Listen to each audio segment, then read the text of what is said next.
ক্ষমা চাও, দুনিয়াটা কিছুই না রে যুবক।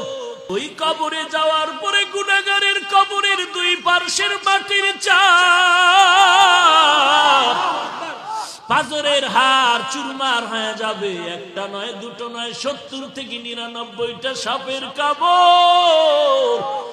কবরের ভিতরে জাহান্নামের আগুন।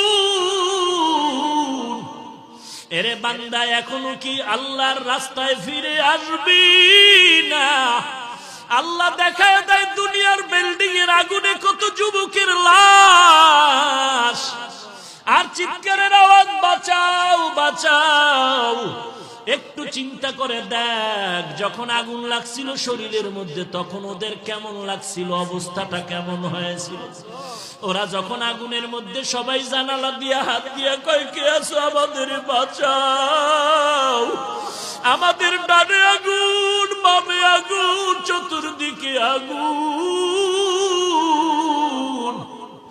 এই দুনিয়ার আগুন থেকে হাজার হাজার হাজার তাপের মাত্রার আগুন হবে জাহান্নামের আগুন। এরে যুবক, পায়ে হাত রেখে বলি, পাও দুইটা আগাইয়া দাও।